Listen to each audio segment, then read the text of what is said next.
Right bulletin లో breaking చూసుకున్నట్లయితే హనుమకొండ నయీం నగర్ లో ఉద్రిక్త వాతావరణం నెలకొంది. నాలా బ్రిడ్జ్ నిర్మాణం క్రెడిట్ పై బీఆర్ఎస్ కాంగ్రెస్ పోటాపోటీ నినాదాలు చేశారు.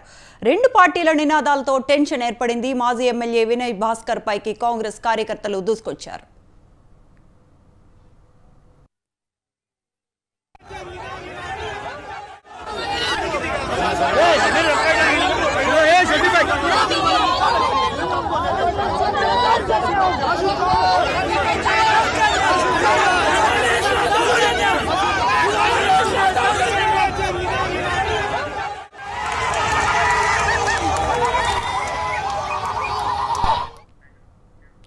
హనుమకొండ నయీం నగర్ లో ఉద్రిక్త వాతావరణం నెలకొంది. నాలా బ్రిడ్జ్ నిర్మాణం క్రెడిట్ పై బీఆర్ఎస్ కాంగ్రెస్ పోటాపోటీ నినాదాలు చేశారు.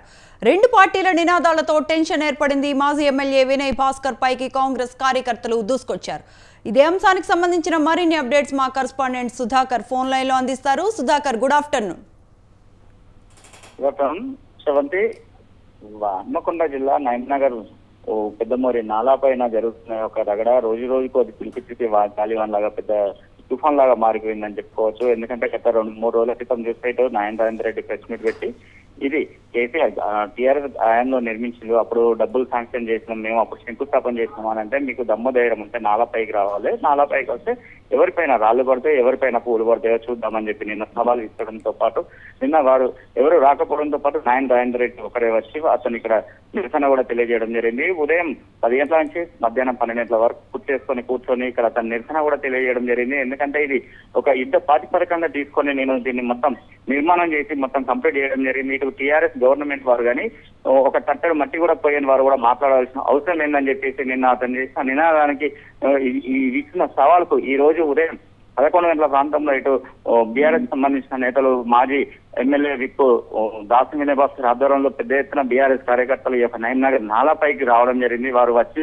ఇక్కడ మేమే చేస్తాం, మా ఆయంలో 250 కోట్ల రూపాయలు ఈ యొక్క నాలాకు సంబంధించి మొత్తం శాంక్షన్ చేయడం జరిగింది. దానికి సంబంధించిన పూర్తి స్థాయి పనులు మా ప్రభుత్వం అప్పుడు ఎప్పుడైతే మేము శాంక్షన్ చేసిన పిమ్మట అప్పుడే ఎలక్షన్ కోడ్ రావడంతో పాటు మీ యొక్క పనులు మొత్తం ఆగిపోవడం జరిగింది. ఆగిపోయిన తర్వాత ఇప్పుడు ఈ రోజు గవర్నమెంట్ ఉందని చెప్పేసి వాళ్ళు మేము కంప్లీట్ చేస్తామని చెప్పుకోవడం ఎంతవరకు విడూరం అని చెప్పేసి వారు రావడం ఇక్కడికి వచ్చి వారు కూడా నిరసన తెలియజేయడం జరిగింది. ఇంతలోనే 12 గంటల వరంగల్ నగర మేయర్ గుండు సుధార్ అనే ఆధ్వర్యంలో మరి కొంతమంది కార్పొరేటర్లు కలిసి వారు కూడా రావడం జరిగింది. వారు కూడా వచ్చి ఇద్దరికి ఒకరిపైన ఒకరు పోటాపోటీ నినాదాలు చేసుకుంటూ జై కాంగ్రెస్ అంటే జై బీఆర్ఎస్ అని చెప్పేసి నినాదాలు చేసుకుంటూ ఇటు ఇక్కడ నారాయణ రెడ్డి చేసిన అభివృద్ధి కార్యక్రమం ఇది మీరు ఏం చేయలేదని చెప్పి మేయర్ ఆధ్వర్యంలో ఒకరిపైన ఒకరు దర్శించుకోవడం జరిగింది. ఇది ఒకరిపైన ఒకరు హోరాహోరీగా నామ్ అని చెప్పి నినాదాలు కూడా చేసుకోవడం జరిగింది. వ్యక్తిగత నినాదాలు చేస్తున్నారు. ఈ యొక్క నినాదాలు చేస్తున్న పిమ్మట ఇక్కడ ఉన్న ఏసీపీ ఆధ్వర్యంలో డీసీపీ ఆధ్వర్యంలో ఉన్న మొత్తం బందోబస్తులు పోలీసులు కూడా ఇక్కడ ఫెయిల్యూర్ అయిందని చెప్పుకోవచ్చు. ముఖ్యంగా చూస్తే ఎందుకంటే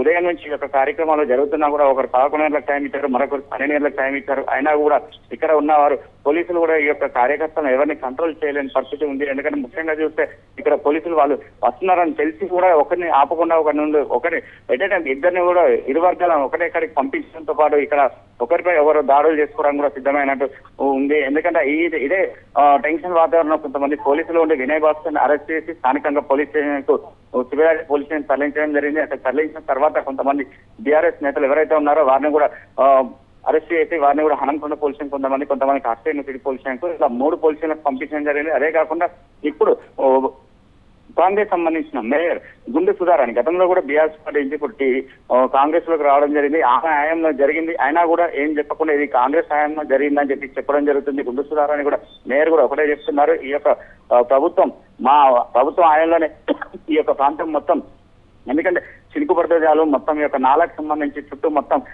కబ్జాలకు గురైంది. దాని యొక్క నాలాలు మొత్తం ఎక్కడెక్కడ కూడా కట్టడాలు ఉన్నాయి, కట్టడాలను కూడా తొలగించి మేము మొత్తం దీనికి ఎలాంటి ఇబ్బందులు లేకుండా ప్రజలకు కూడా ఎలాంటి ఇబ్బందులు ఉండకుండా ఈ యొక్క పెద్దమూరి కన్స్ట్రక్షన్ కనుక అయిపోతే ఎవరికి కూడా ఇబ్బందులు ఉండదు. ఈ యొక్క వర్షం పడితే కూడా ఈ యొక్క ఏరియా కూడా నీటా కూడా మునిగదని చెప్పి చెప్పుకోవడం జరుగుతుంది.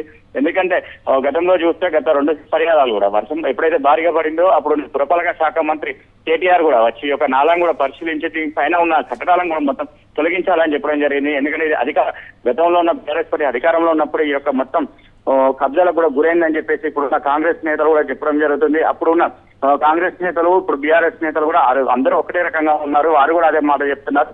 ఏ ప్రభుత్వం అధికారం ఉంటే ఆ ప్రభుత్వం చేసిందని చెప్పుకోవడానికి పేర్లు తప్ప ఏం లేదు.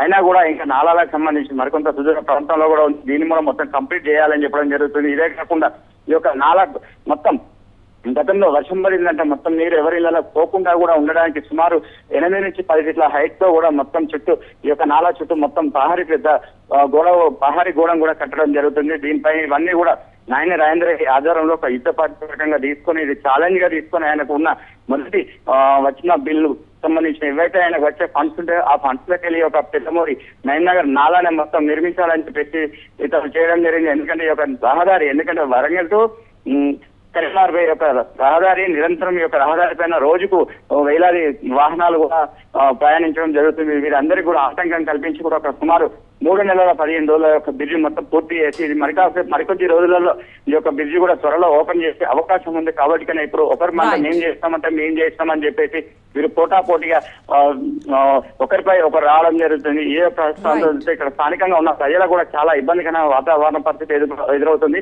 ఎందుకంటే ఏరియాలో మొత్తం కాలేజీలు కానీ స్కూల్స్ కానీ ఉంటాయి, గవర్నమెంట్ ఆఫీస్ ఉంటాయి, అందరికి వచ్చిపోయే వారికి కూడా చాలా ఇబ్బందికరమైన వాతావరణం ఏర్పడుతుంది. Right, thank you Sudhakar.